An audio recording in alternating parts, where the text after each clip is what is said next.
जय श्री ओम नमः सिद्धेभ्य। जय श्री ओम नमः सिद्धेभ्य।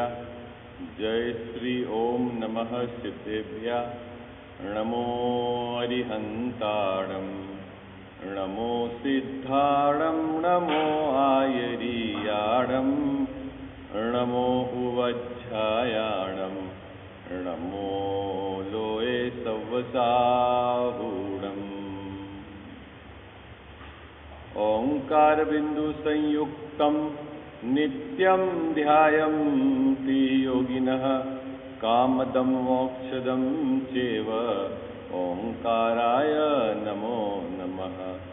मंगलम भगवान वीरो मंगलम गौतमो गणी मंगलम कुंद कुंदाद्यो जैन धर्मोस्तु मंगलम।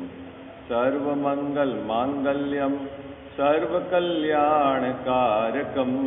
प्रधानं सर्वधर्माणां जैनं जयतु शासनं। जैनं जयतु शासनं। जैनं जयतु शासनं। नमः श्री समयसाराय स्वानुभूत्याश्चकासते चित्स्वभावाय भावाय सर्वभावान्तरे चिदे। मंगलमय मंगलकरण वीतराग विज्ञान नमो ताहि जाते भय अरिहंतादि महान। करि मंगल करियो महा ग्रंथ करन के काज जाते मिले समाज सब पावे निज पद राज। पावे निज पद राज। मिथ्या भाव अभाव ते जो प्रगटे निज भाव सो जयवंत रहो सदा। यह ही मोक्ष उपाय। यह ही मोक्ष उपाय। सर्वज्ञ शासन जयवंत वर्ते निर्ग्रंथ शासन जयवंत वर्ते। हे यही भाव विचिन्न मन में रहता है। सर्वज्ञ शासन जयवंत वर्ते निर्ग्रंथ शासन जयवंत वर्ते। जय बोलो देव शास्त्र गुरु की।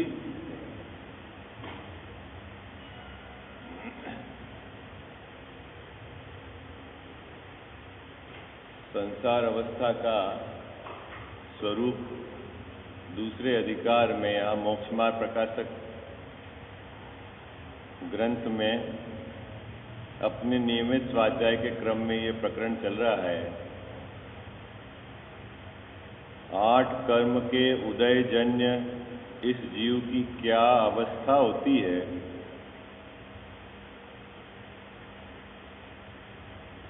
उसको यहाँ पर टोडरमल जी साहब ने समझाया है। ज्ञानावरण और दृष्णावरण कर्म के उदयजन्य अवस्था। ज्ञानावरण और दर्शनावरण के क्षयोपशम के कारण जो प्रकट ज्ञान है वो कितना कमजोर है, ये 2 बातें यहाँ इस प्रकरण में समझनी है अपने को, है ना। ये पंखा बंद ही कर दो आप, ये वाला इधर वाला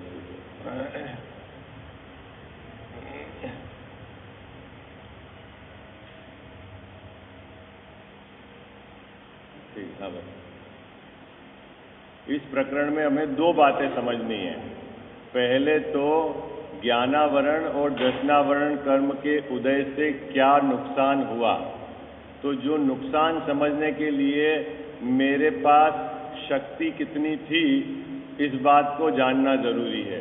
तो टोडरमल जी साहब ने सर्वप्रथम ये बताया कि मेरे में शक्ति वर्तमान में कितनी है, ठीक है, और उसका नाम दिया है चैतन्य। चैतन्यपना है ना मुझ में, वो शक्ति कितनी है बाबूजी, कितनी शक्ति है मुझ में? हाँ पूरा पूरा। हाँ, जगत के संपूर्ण द्रव्यों को, उनके अनंत गुणों को, उनकी एक एक गुण की त्रिकालवर्ती अनंती पर्यायों को एक समय में युगपद अने एक साथ बिना किसी सहायता से जानूं, इतनी शक्ति विद्यमान है, शक्ति विद्यमान है। उस शक्ति का व्यक्तपना क्यों नहीं है, क्यों नहीं है, तो यहाँ निमित्त कारण की तरफ से चर्चा करी कि ज्ञानावरण और दशनावरण कर्म का उदय है। सरल है, ठीक है। समझना क्या है अपने को कि ज्ञानावरण और दशनावरण कर्म ने आत्मा की शक्ति को रोका नहीं है। आत्मा स्वयं अपनी योग्यता से अल्प शक्ति रूप परिणमित होता है, उस समय ज्ञानावरण और दशनावरण कर्म का निमित्त होता है। ये स्वतंत्रता की तरफ से, ठीक है साहब। और ज्ञानावरण और दशनावरण के क्षयोपशम से क्या है? ज्ञानावरण और दशनावरण कर्म के क्षयोपशम से क्या है कजावत साहब? कि उनके क्षयोपशम के निमित्त से इस जीव के पर्याय में उसके ज्ञान दर्शन स्वभाव की आंशिक व्यक्तता है। क्या है? मेरे स्वभाव की पर्याय में आंशिक व्यक्तता है। किसके कारण? निमित्त कारण क्या है? ज्ञानावरण और दशनावरण का क्षयोपशम। वस्तु स्वतंत्रता से इसका सेंटेंस बनाएंगे तो कैसे बनाएंगे अपन? जब यह आत्मा, जब यह मैं स्वयं अपनी योग्यता से अल्प विकसित रूप परिणमित होता हूँ, तब ज्ञानावरण और दशनावरण कर्म का क्षयोपशम निमित्त होता है। ठीक है, ठीक। अब जो पर्याय में व्यक्त ज्ञान है वर्तमान पर्याय में, वह कितना पराधीन है और कितना कमजोर है, उसको यहाँ बता रहे हैं। किसकी चर्चा चल रही है बाबूजी? स्वभाव की शक्ति की चर्चा नहीं चल रही है। अभी जो पर्याय में व्यक्त ज्ञान है वह कितना कमजोर है उसकी चर्चा चल रही है। किसकी पर्याय में? अभी मेरी वर्तमान पर्याय में जो प्रगट ज्ञान है वह कितना कमजोर और पराधीन है, उसकी चर्चा चल रही। ठीक है, तो क्या पराधीन है? सबसे पहले तो मेरे ज्ञान की कमजोरी यह है कि जानता तो मैं अपने ज्ञान से हूं, लेकिन इंद्रियां और मन की सहायता बिना नहीं जान सकता। पहली कमजोरी। पहले नंबर की कमजोरी क्या है? सिंगल साहब, इंद्रियां और मन ज्ञान उत्पन्न नहीं करती। ज्ञान तो मेरा ही है, लेकिन और जानने का काम मैं ही करता हूं, इंद्रियां नहीं करती। वर्तमान में भी नहीं करती और भविष्य में भी नहीं करेगी, क्योंकि इंद्रियां जान नहीं सकती। जानता कौन है? जानता तो मैं ही हूं, लेकिन मेरे ज्ञान की वर्तमान में इतनी कमजोरी है। कितनी कमजोरी है कि मैं इंद्रियां और मन की सहायता के बिना नहीं जान सकता। ठीक है, ये क्या बतला रही है? ये बात बतला रही है कि वर्तमान प्रगट ज्ञान कितना कमजोर है। ठीक है, ऐसा नहीं समझना क्या कि इंद्रियां और मन ज्ञान उत्पन्न करता है। ठीक है, ऐसा समझना कि कमजोर ज्ञान को जानने के काल में इंद्रियों और मन की सहायता लेनी पड़ती है। क्या समझना आपने को? क्या कह रहा हो साहब? क्या समझना आपने को? इंद्रियां और मन ज्ञान उत्पन्न नहीं करती, लेकिन कमजोर ज्ञान को जानने के काल में इंद्रियों और मन की सहायता लेनी पड़ती है। इसीलिए उस ज्ञान को कमजोर ज्ञान कहते हैं या मति ज्ञान कहते हैं। और उसकी परिभाषा ऐसे है कि जो ज्ञान मन और इंद्रियों के सहायता से जानता है। जानता तो ज्ञान से है, लेकिन सहायता किसकी लेता है? किसकी सहायता लेता है? मन और इंद्रियों की सहायता लेता है। ऐसा नहीं समझना कि मन और इंद्रियां मिलकर ज्ञान उत्पन्न करती है। बात बराबर है, यहां तक तो कोई गड़बड़ नहीं है। ठीक है, और वो जो कमजोर ज्ञान है उसका इंद्रियों और मन के साथ निमित्त नैमित्तिक संबंध भी है। क्या संबंध है? निमित्त नैमित्तिक संबंध है। तो इसको कैसे याद रखोगे आप कि यदि इंद्रिया और मन का परिणमन अन्यथा हो जावे तो ज्ञान भी अन्यथा रूप जानने लग जावे।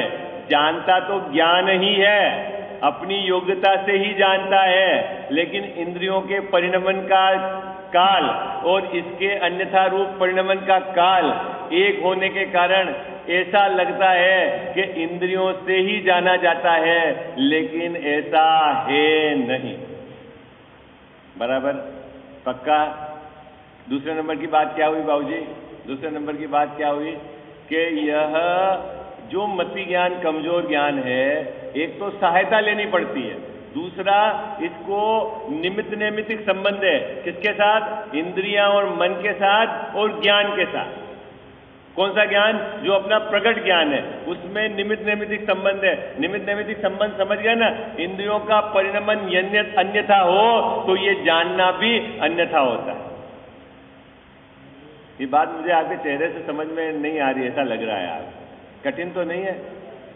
हाँ, हम 2-3 दिन से यही घोट रहे हैं ना। बराबर समझना इस बात को, नहीं तो गड़बड़ हो जाएगी। क्या है सिंघल साहब, बात क्या है? आप में से कोई बता दो एक, तो मुझे विश्वास हो जाएगा कि समझ में आ गए। फिर आगे अपन तो बहुत आगे बढ़ गए।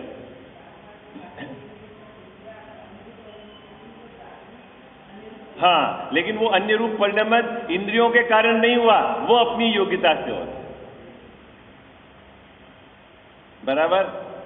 ओके, ठीक है ना? जैसे जीव का परिणमन कड़वा रूप हो गया तो इसने जानने का काम भी कड़वे रूप कर लिया, लेकिन वो जीव के कारण नहीं, वो ज्ञान स्वयं अपनी योग्यता से उस रूप परिणमित हुआ है, क्षयोपम ज्ञान। ये दूसरे नंबर की बात। चले आगे।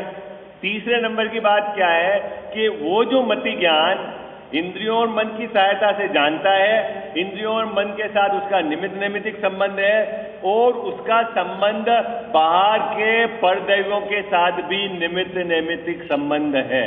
तीसरे नंबर की बात, अगर बाहर में परमाणु उजाले रूप हो तो जान सकता है। बाहर में यदि कोई परदैव्य कैसा आ गया है ना, मोटे कांच वाला आ गया तो बड़ा दिखता है, छोटे कांच वाला हो गया तो छोटा दिखता है। तो परद्रव्यों के साथ भी बाबूजी इसका क्या संबंध है? निमित्त नैमित्तिक संबंध है। तो अब जब अपन ने बिलोली चश्मा लगा दिया तो बाहर से चीज बड़ी दिखने लग गई, तो ये बड़ी बिलोली ने दिखाया कि ज्ञान अपनी योग्यता से देखता है। ज्ञान अपनी योग्यता से देखता है, लेकिन पराधीनता और निमित्त नैमित्तिक संबंध कैसा है कि आंख भी चाहिए, और यदि बिलोली का सामने है तो वो बड़ा ही देखेगा, ऐसा निमित्त नैमित्तिक संबंध है। बात 3 बात समझ में आ गई? ठीक है। अभी यहाँ विषय ये चल रहा है, चलो ये जो इंद्रियों के सहायता से जानता है ज्ञान, तो इंद्रियों के सहायता से जानता है तो इंद्रियां अपने क्षेत्र में रखी हुई सर्वद्रव्यों को जानती है कि नहीं जान सकती है, कि सर्वद्रव्यों को एक काल में जानते हैं कि नहीं जान सकते हैं, एक इंद्रिय से सभी चीज जानी जा सकती है कि नहीं जानी जा सकती है। ऐसी यहाँ पर इंद्रियों की पराधीनता से मति ज्ञान की पराधीनता बताएंगे। अब क्या चलेगा विषय अपना? इंद्रियों की पराधीनता से मति ज्ञान की पराधीनता बतलाएंगे। विषय क्या है अब अपना? ठीक है। अब वो पैराग्राफ है वो अपने को भी पढ़ना है, पेज नंबर 34 है, पैराग्राफ जो है पहले नंबर का। इस प्रकार यह मति ज्ञान पराधीन सहित इंद्रियों और मन के द्वार से प्रवर्तता है ना। ये वाला पैराग्राफ अभी आपको पढ़ना है, इसकी अभी अपन चर्चा करेंगे। ठीक है। कौन पढ़ रहेगा आप में से? तेज आवाज में एक पुरुष वर्ग से पढ़ लें।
ठीक है साहब।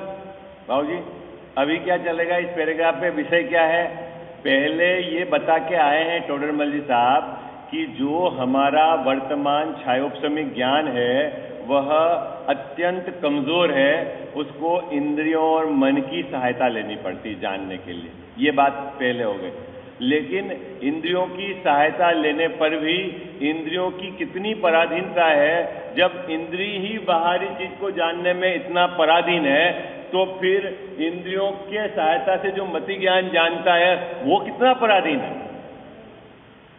है ना। तो अब इनकी पराधीनता से मति ज्ञान की पराधीनता बता रहे हैं। क्या बता रहे हैं कजावत साहब? किसकी पराधीनता से? इंद्रियों की पराधीनता से मति ज्ञान की पराधीनता को समझा रहे हैं। देखो अब मैं पढ़ता हूं।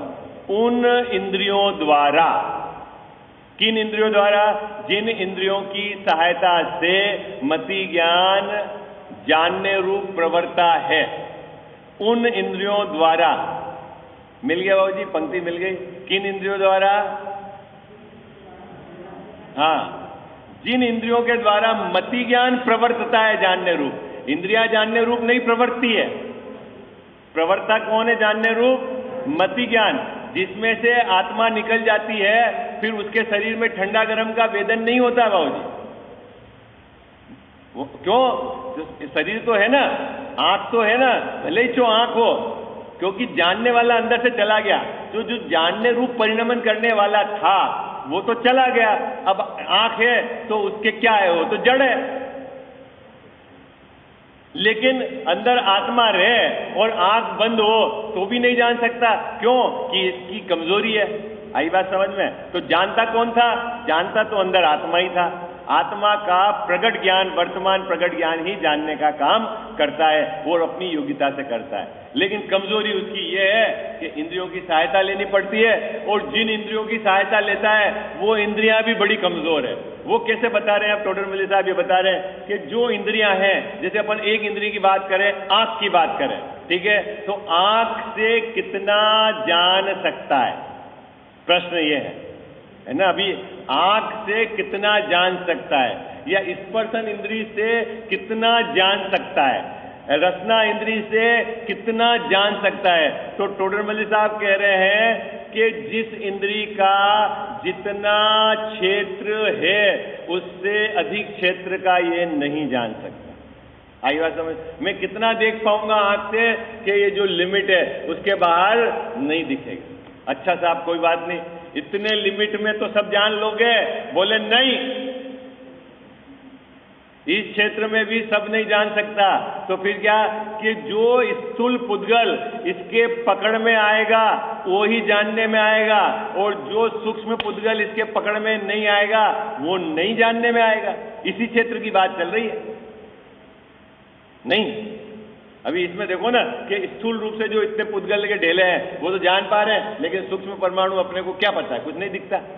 तो क्या ठीक है साहब, चलो स्थूल को भी जान लोगे तो क्या हुआ? त्रिकालवर्ती जान लोगे? नहीं, वर्तमान में जो है वही जान पाएंगे। इस भवन में, इसमें 1 घंटे पहले कौन कैसे बैठा था वो जान पाओगे आप? नहीं। अभी वर्तमान में जो बैठा हुआ है बस उतना ही अपने को जानने का हो। ठीक है, बात समझ में आई? क्या इंद्रियों की पराधीनता उसको बतलाकर टोडरमल जी साहब मति ज्ञान की पराधीनता को समझा रहे हैं। आई बात समझ? क्यों कि जानने का काम तो मति ज्ञान करता है। कौन करता है जानने का काम? ठीक है बाबूजी, ये जीवान पर अगर कोई संपर्क में पुद्गल परमाणु आए, ठीक है, तो अपन उसके स्वाद का ज्ञान होता है, ठीक है, और इसके संपर्क में नहीं आए तो इसके क्षेत्र कितना हो गया? जानने का क्षेत्र कितना हो गया है? बस उससे बाहर क्या है नहीं जान सकता।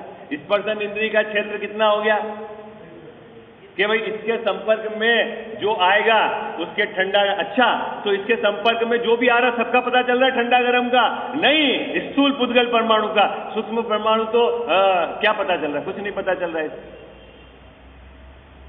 ठीक है साहब, स्थूल का पता चल रहा है तो स्थूल में भी त्रिकालवर्ती नहीं, वर्तमान।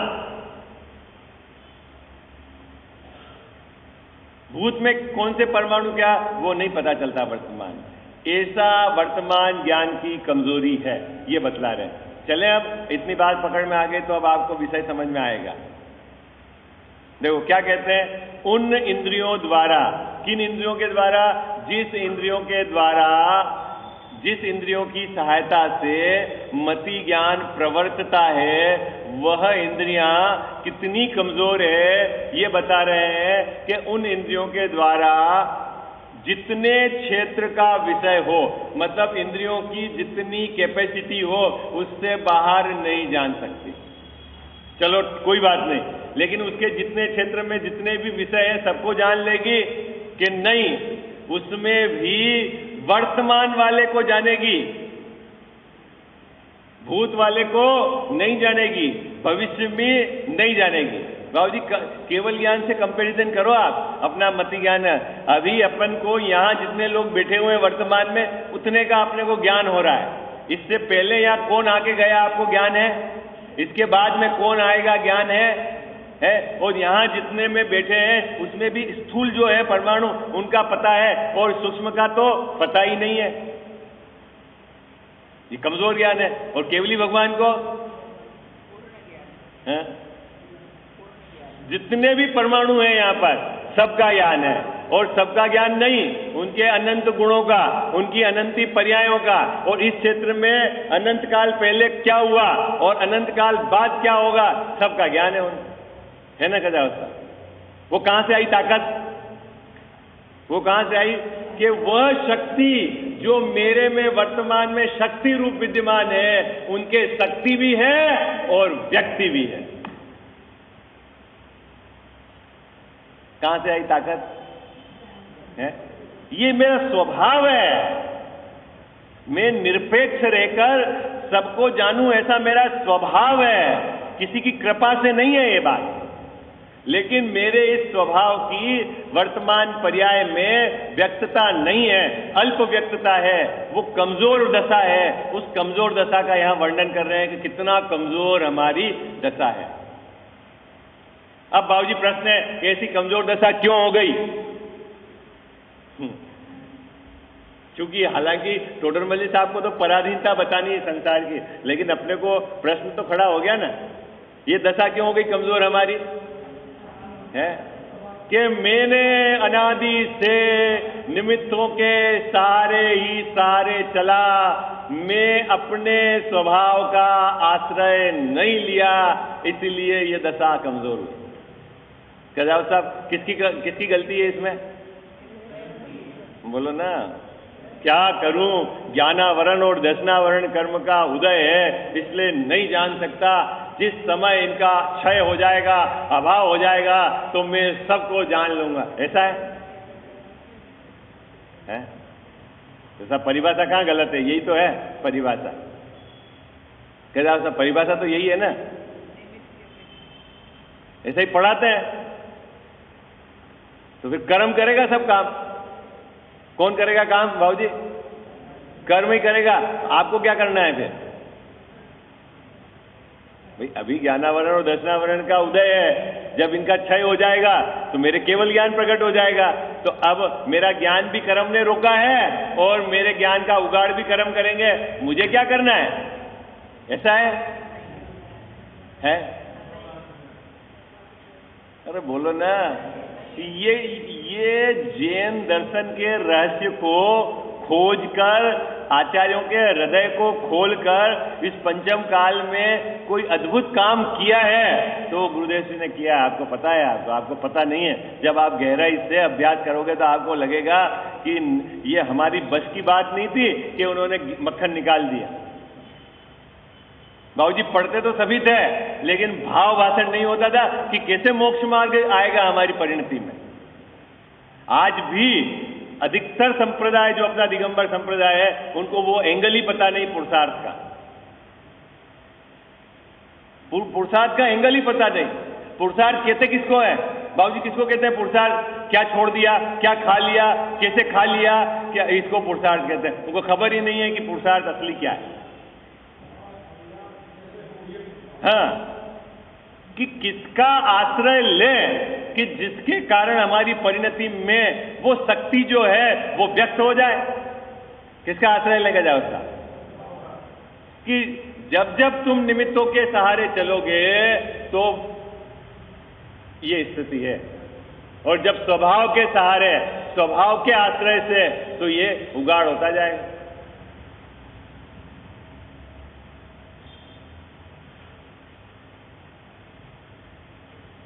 पराधीन ज्ञान कितना है हमारा? पराधीन ज्ञान कितना है कि इंद्रियों की सहायता से जानता है। इंद्रियां कितनी पराधीन है कि इंद्रियों का जो क्षेत्र है उसने क्षेत्र के बाहर को नहीं जानती।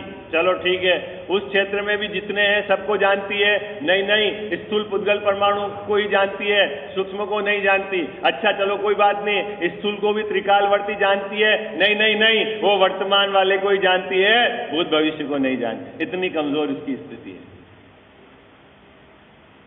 बात पकड़ में आ गई? इस पंक्ति का भाव पकड़ में आ गया आपको? आ गया? हाँ जी या ना जी? आ गया ना? देखो अब मैं पढ़ता हूं, अब वही बात कह रहे हैं टोडर मल्लिक साहब। क्या कह रहे हैं? उन इंद्रियों द्वारा तो जितने क्षेत्र का विषय हो, किसका बाबूजी? इंद्रियों की जितनी कैपेसिटी हो, है ना, स्पर्शन इंद्री यहाँ इस क्षेत्र के संपर्क में, इस पेरीफेरी में जो आएगा उसी को जान पाएगी, इसके बाहर क्या है नहीं जान पाएगी। और इस पेरीफेरी में भी जो स्थूल पुद्गल परमाणु हैं उनको जान पाएगी, है, बाकी को नहीं जान पाएगी। अच्छा, और इसमें भी भूत में जो हुए उनको नहीं, वर्तमान को ही जानेगी। इतनी इसकी कमजोरी है। ठीक है, देखो ये बात कह रहे हैं, जितने क्षेत्र का विषय हो उतने क्षेत्र में, किसके? इंद्रियों के जानने का जो क्षेत्र है उतने क्षेत्र में जो वर्तमान, यानी भूत और भविष्य नहीं, वर्तमान। तीसरा नंबर, स्थूल सूक्ष्म नहीं, अपने जानने योग्य, और वो भी जो जान सके वो ही योग्य क्या है? पुद्गल स्कंद हो उन्हीं को जानता है। कौन जानता है? जानता तो बाबूजी मति ज्ञान है, लेकिन कितना पराधीन है? हाँ, कि वो इंद्रियों की सहायता लेता है, और इंद्रियों की पराधीनता इतनी है कि आंख बस इतनी दूरी देख पाती है, तो अब मति ज्ञान क्या करे? वो भी बहुत कमजोर है, पराधीन है वो, है, और उसका निमित्त नैमित्तिक संबंध है, उसके आगे का ज्ञान नहीं होगा। चले आगे। अब चलो ये बात भी समझ में आ गई, 5 इंद्रियां है, मन है, और इंद्रियां अपने क्षेत्र के विषय को और वर्तमान को ही जानती है। तो ये बात तो सही है, लेकिन ऐसा करा सकते हैं क्या कि इस इंद्रिय से बोले कि तू टेस्ट करके बता दे, तेरे संपर्क में रसगुल्ला ले आए तो काम हो जाएगा? या इसको बोले नाक को कि देख के बता दे, हैं? तो फिर एक और मजबूरी, एक एक इंद्रियां हैं वो भी अपने क्षेत्र का और अपना ही काम करेगी, दूसरे का काम नहीं होगा। पीछे क्षयोपशम ज्ञान तो एक ही है, बात पकड़ना हो। क्षयोपशम ज्ञान अलग अलग इंद्रियों का अलग अलग नहीं है, क्षयोपशम ज्ञान तो एक ही है। लेकिन मैं चित्र बना दूं यहां से, मिटा दूं इसको। एक तो है बाबूजी शक्ति, मेरी शक्ति, फिर मेरी व्यक्ति, प्रगटपना, और इस व्यक्ति को सहायता लेनी पड़ती है 5 इंद्रियों और मन की।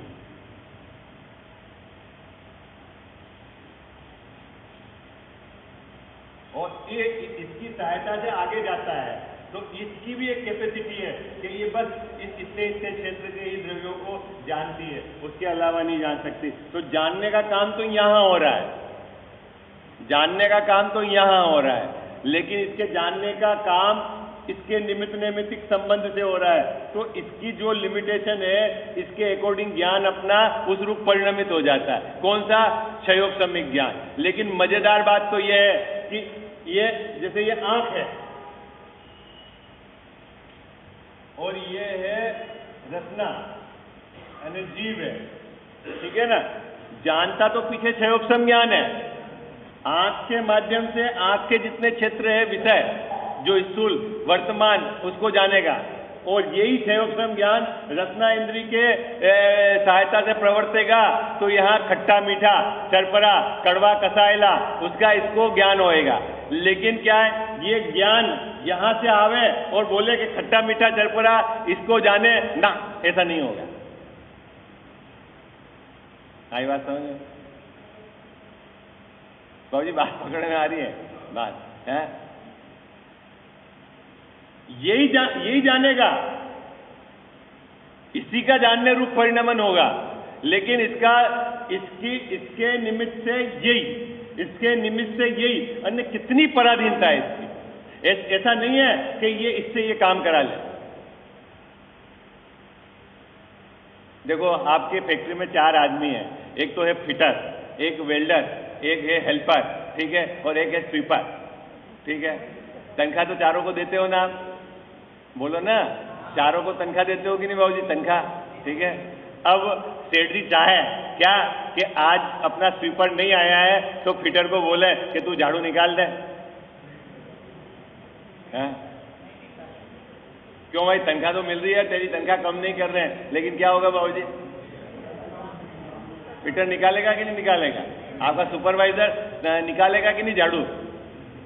अरे बोलो हाँ जी या ना जी? नहीं निकालेगा। तो नहीं निकालेगा, इसका मतलब सेठ जी कितने पराधीन हैं कि 30,000 की तनख्वाह देने के बाद भी उससे 500 रुपए का काम नहीं करा सकते। ये पराधीनता है। ऐसे ही जानता तो ज्ञान अपना है, लेकिन कितना पराधीन है कि अगर ये इस इंद्री से ये काम लेना चाहे तो नहीं होगा। ये बता रहे हैं यार। आई बात समझ में? आप सिंगल साहब बात समझाणु कहीं समझ में आई बात? आप इस एंगल से जो मूल बात है उसको बराबर खूटे को पकड़ के रखना। अभी यहाँ मति ज्ञान की पराधीनता की प्रवृत्ति चल रही है। किस ज्ञान की? ये है मति ज्ञान। ये केवल ज्ञान स्वभाव है अपना, और ये मति ज्ञान जानता तो अपनी योग्यता से, जानने का काम तो यहाँ होगा, अपनी योग्यता से होगा, लेकिन इनके साथ निमित्त नैमित्तिक संबंध है, बाहर द्रव्यों के साथ निमित्त नैमित्तिक संबंध है। और इतना ही नहीं, इसकी कमजोरी का इफेक्ट भी इसके साथ यहाँ संबंध है। ऐसा यह है बता रहे। ठीक है, चले आगे। है क्या हुआ? क्या बोल रहे हैं? सेठानी कौन? मालिक। अरे मालिक तो मालिक के अंडर में, जानने का काम तो मालिक ही कर रहा है।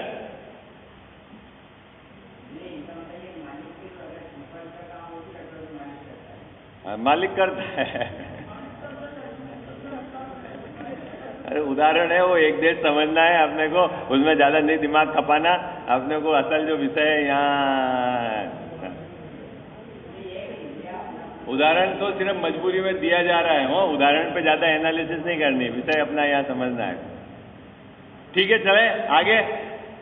उनमें भी अलग अलग इंद्रियों द्वारा अलग अलग काल में किसी स्कंद के स्पर्शादि का जानना होता है। बोलो बाबू जी, क्या कंडीशन डाल दी फिर टोडरमल साहब ने? कितनी पराधीनता है मति ज्ञान की कि अलग अलग इंद्रियों द्वारा है, सभी इंद्रियों द्वारा नहीं, फिर सभी काल में नहीं, अलग अलग काल में।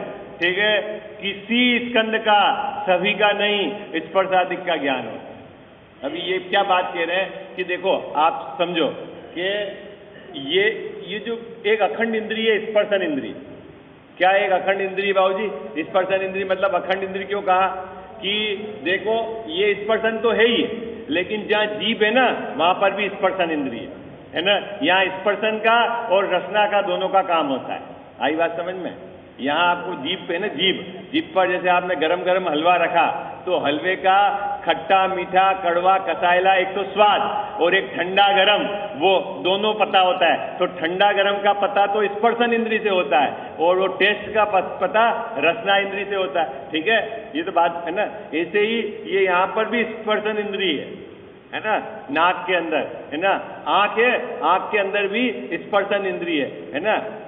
तो देखने का काम, और यहाँ जो आपको ठंडा गरम जलन है वो दोनों तो अखंड इंद्रिय। अब यहाँ टोडरमल जी साहब यह कह रहे हैं कि इस पूरे में 5 इंद्रियां हैं और सब जगह स्पर्शन का जो संपर्क में आया तो सबको एक साथ जान लेता है। बोले नहीं, किसी को एक काल में अगर आपने इधर का जानने का काम करा, जीभ के स्पर्शन इंद्रिय से कि ठंडा गर्म, तो उधर आंख का नहीं पता होगा, इधर का पता नहीं होगा, कुछ पता नहीं होगा। इतनी इसकी कमजोरी है कि ज्ञान इधर चल गया तो बाकी सब जगह उपयोग आपका भाग गया। अभी आगे उपयोग की परिभाषा भी बताएंगे, उपयोग किसको कहते हैं, क्षयोपशम किसको कहते हैं। देखो भाई, आप अगर बराबर समझोगे तो आपको मजा आएगा। आपने भाषा तो ऐसी बोल ली रटी रटाई, क्षयोपशम है, उपयोग है, उपयोग किसको कहते हैं मालूम नहीं, क्षयोपशम किसको कहते हैं मालूम नहीं। तो सब परिभाषा, अभी चैतन्य की जैसे आपने परिभाषा सीखी कि नहीं सीखी, आप गड़बड़ तो नहीं करोगे ना। चैतन्य की परिभाषा किसको कहते हैं, चैतन्य जैसे ही बोलेगा चैतन्य हूं, तो आपको कहां से हूं आना चाहिए बाबूजी, बोलो आप बताओ परिभाषा, कौन बोलेगा। जैसे ही आपको बोले चैतन्य हूं, है ना, अंदर जैसे अंतिम समय हो, समाधि का समय हो, और कोई आपको आके संबोधन दे कि मैं तो गायक हूं, मैं तो चैतन्य हूं, और ये कहां से हूं करें, आप क्या करो हूं बताओ, कैसे करोगे हूं। अरे हूं, जैसे आपको बोले ना बाबू जी करोड़पति है, करोड़पति, तो कहां से हूं करते हो आप, कहां से हूं करते हो, हैं? मैं समाज का अध्यक्ष हूं, अध्यक्ष, तो कहां से हूं करते हो, हैं? कहां से हूं करते हो। तो फिर आपको बोले चैतन्य है, गायक है, तू तो गायक है, तो कहां से हूं करता है। ये तो गायक का खबर नहीं है, तो वो शब्द को लेके गायक हूं, वो तोता बोलता है गायक हूं। अरे गायक है क्या, ये तो बता तू, अंदर से हूं कहां से आएगा। चैतन्य है क्या, बोलते तो है चैतन्य है क्या है कजाओ साहब। अब आपको कोई भी बोले चैतन्य, कहां से हूं करोगे। हाँ, ऐसा मेरा स्वभाव, कैसा स्वभाव कि मैं संपूर्ण द्रव्यों को, उनके अनंतों गुणों को, उनकी त्रिकालवर्ती अनंती पर्यायों को एक साथ युगपद बिना सहायता से जानूं, ऐसा मेरा स्वभाव। जैसे चैतन्य बोलूं तो वहां से हाँ हूं, ऐसा हूं, ऐसा अंदर से आए। करोगे आप इस तरह का अभ्यास, ये असल यही है जैन धर्म है।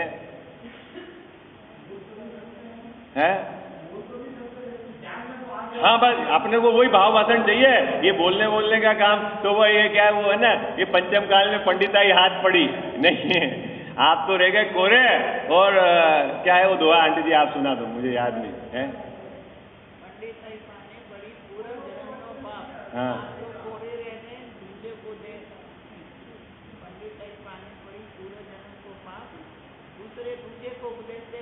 कोरे रह गए आप, है क्या बाबूजी। पंडिताई पाले पड़ी पूर्व जन्म का पाप, क्या औरों को उपदेश दे, कोरे रह गए आप।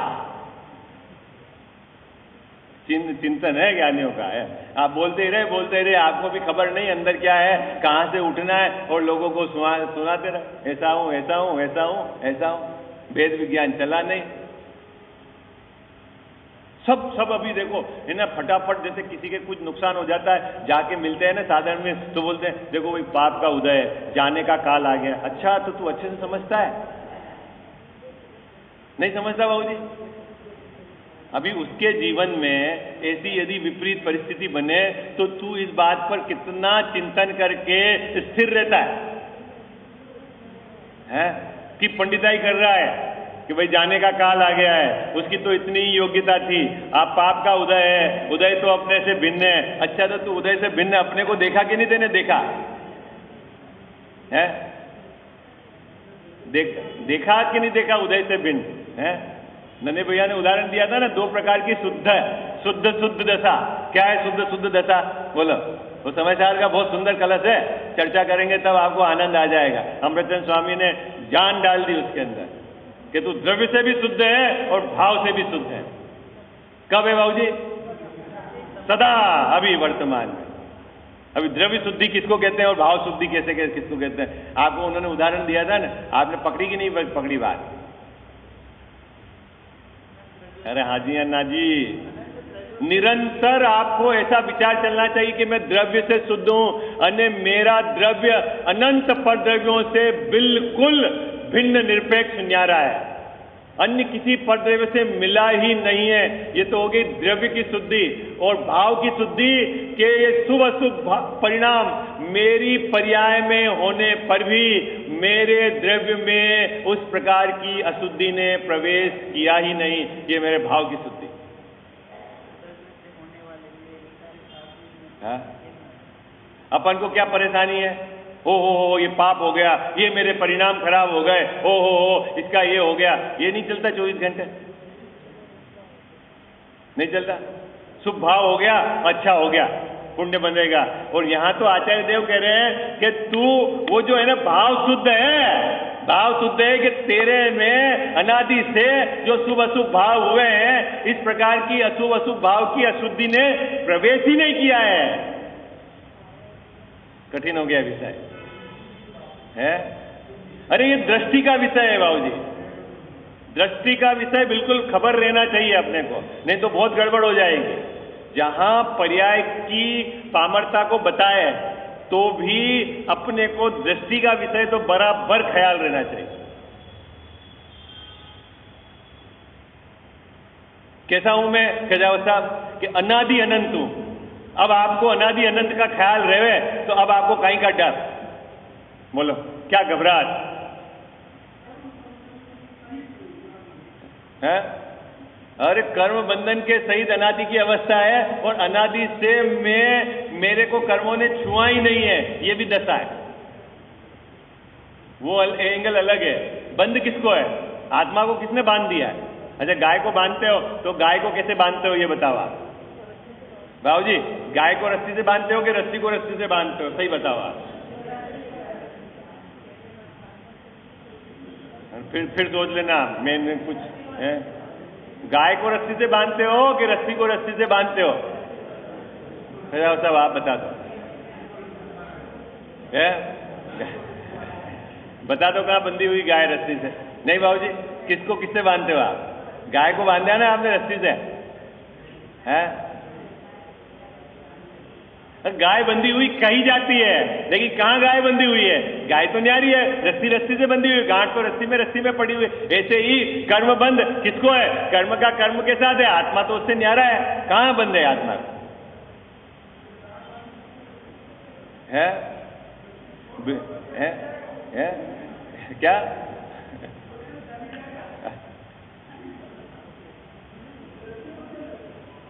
अरे वो क्यों रखते हैं वो आपको मैं एंगल बताऊंगा बाद में। वो बिना रस्सी भी बंधता है वो भी बताऊंगा आपको, हैं? अभी अपना विषय दूसरी तरफ चल जाएगा। अभी क्या चल रहा है बाबूजी? अभी ये कह रहे हैं यहाँ पर टोडरमल साहब कि अलग अलग इंद्रियों के द्वारा अलग अलग काल में उसके विषयों का जानना होता है। सब काल में सभी परमाणुओं का जानना नहीं होता, इतनी मति ज्ञान की पराधीनता। देखो उसमें भी अलग अलग इंद्रियों द्वारा अलग अलग काल में किसी स्कंद के स्पर्शनादि का ज्ञान होता है। ये तो 5 इंद्रियों की चर्चा हो गई। अब आगे अभी 2 मिनट है। अब मन की बात है, थोड़ा इसको भी समझना। मन की क्या कैपेसिटी है, मन कैसे जानता है?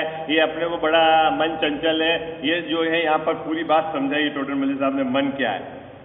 तथा मन द्वारा अपने जानने योग्य किंचित मात्र त्रिकाल संबंधी दूर क्षेत्रवर्ती तथा समीप क्षेत्रवर्ती रूपी और अरूपी द्रव्यों और पर्यायों को अत्यंत अस्पष्ट रूप से जानता है। कितनी सारी बात टोडरमल साहब ने एक सेंटेंस में लिख दी है। अब इसकी अपन चर्चा करेंगे कल। मन से क्या क्या जानता है? जानता तो अपने जानने योग्य एक बात, ठीक है। किंचित दूसरे नंबर की बात है। त्रिकालवर्ती यानी मन के द्वारा भूत भविष्य और वर्तमान 3 है ना।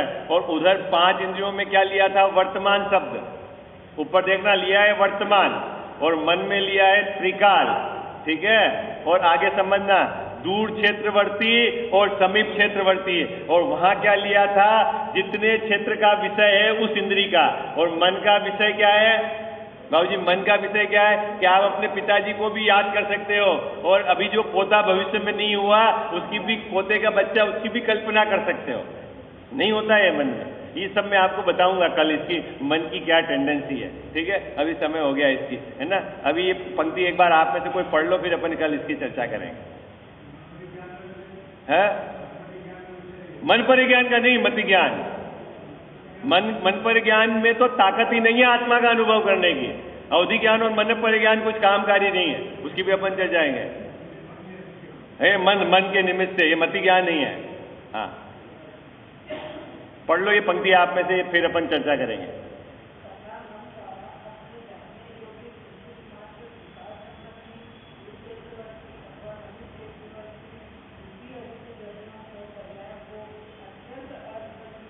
जानता है राव जी, इसमें सम्यक दर्शन की ताकत भी बता दी है कि क्या ताकत है, और बाकी की क्या है, सब मैं कल इसमें इस पंक्ति में सब खुलासा करूंगा, क्या क्या चीज कह रहे हैं टोडर मल्लिक साहब। ठीक है ना।